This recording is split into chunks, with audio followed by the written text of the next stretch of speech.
গত ২ থেকে ৩ দিন ধরেই আওয়ামী অনুসারীরা সমাজপাতা গরম করে ফেলেছে শেখ হাসিনার ফিরে আসার সংবাদে। সম্প্রতি ভারতের একটি গণমাধ্যম আওয়ামী লীগের এক শীর্ষ নেতার বরাত দিয়ে খবর প্রকাশ করে, খুব দ্রুতই শেখ হাসিনা বাংলাদেশের প্রধানমন্ত্রী হিসেবেই দেশে প্রবেশ করবেন। তবে কোন হিসাব নিকাশের ভিত্তিতে তাদের এই মন্তব্য, তা নিয়ে অনেকেই হাস্যরসাত্মক কথা বলেছেন, কিন্তু বাস্তবতা বলছে ভিন্ন কথা। আসুন জেনে নেই কিসের আভাসে আওয়ামী লীগের এমন স্বপ্ন।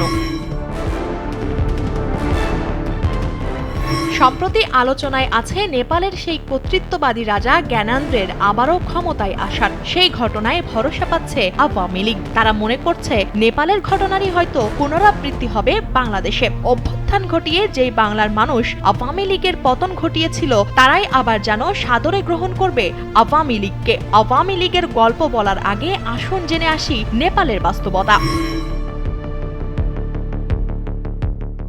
নেপালের কর্তৃত্ববাদী রাজা জ্ঞানেন্দ্রকে ক্ষমতাচ্যুত করে ২৩৯ বছরের সুদীর্ঘ রাজতন্ত্র থেকে মুক্তি পেয়ে ২০০৬ সালের নেপালের জনগণের উল্লাসের কথা আজও বিশ্ববাসী ভোলেনি।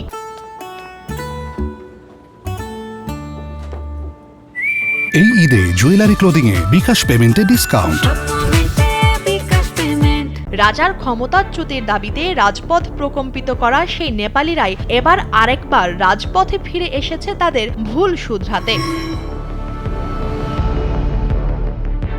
তাদের দাবি, নেপালে আবারও রাজতন্ত্র চাই। অথচ আপন ভাইকে খুন করে ক্ষমতায় আসা রাজা জ্ঞানেন্দ্র ক্ষমতায় এসেই চরম কর্তৃত্বপরায়ণ হয়ে ওঠেন। ক্ষমতা নির্বিঘ্ন করার জন্য শুরুতেই সংসদ বিলুপ্ত করেন, তারপর একে একে গণতন্ত্র নিষিদ্ধ, রাজনীতিবিদ ও সাংবাদিকদের জেলের অন্ধকার প্রকোষ্ঠে ভরা, যোগাযোগ ব্যবস্থার বিচ্ছিন্নকরণ সহ জরুরি অবস্থা জারি করে সেনাবাহিনীর কঠোর ব্যবহার সবই করেছেন এই জ্ঞানেন্দ্র। মানুষ ক্ষুব্ধ হয়ে ২০০৬ সালে রাস্তায় নেমে আসে। সব শ্রেণী পেশার মানুষের সেই অমোঘ চাওয়া পূরণ করতে প্রচণ্ড আন্দোলনের মুখে পদত্যাগ করতে বাধ্য হন অত্যাচারী রাজা জ্ঞানেন্দ্র। তার ২ বছর পর সংসদের সর্বসম্মতিক্রমে চিরতরে বিলুপ্ত হয় ২৩৯ বছরের কলঙ্ক নেপালের রাজতন্ত্র। আনন্দ উল্লাস আর খুশিতে ঘুঙুর পায়ে সেদিন হিমালয় কন্যা খ্যাত নেপাল নেচেছিল।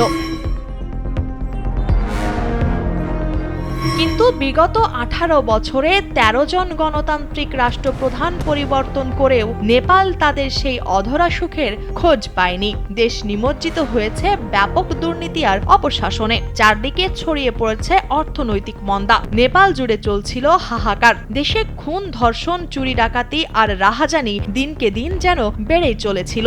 গণতন্ত্রের সব ধরনের মন্ত্র ফুঁকা শেষ করে নেপাল আজ ক্ষান্ত। তারা আবার দেশের শাসনভার জ্ঞানেন্দ্রের হাতে তুলে দিয়ে হাঁপ ছেড়ে বাঁচতে চাইছে। এই দাবিতেই আবারও আন্দোলন ফুঁসে উঠেছে কাঠমান্ডুতে। তাদের দাবিকে সাধুবাদ জানিয়ে আবারও দীর্ঘ বিরতির পর জনসম্মুখে দেখা মিলেছে পতিত রাজা জ্ঞানেন্দ্রের। হাত উঁচু করে দিচ্ছে আন্দোলনকারীদের সমর্থন।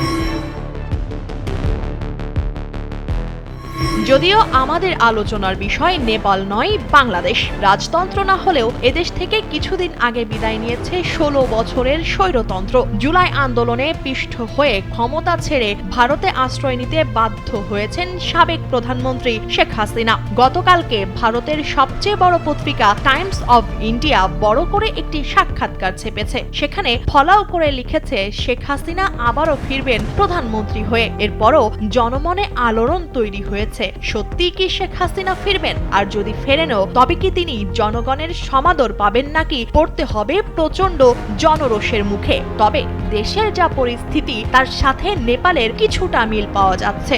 যে হারে চুরি, ডাকাতি, হত্যা, ধর্ষণ আর প্রশাসনিক বিচ্ছিন্নতা সারা দেশে ছেয়ে গেছে, শেখ হাসিনা সমাদর পেয়েও যেতে পারে।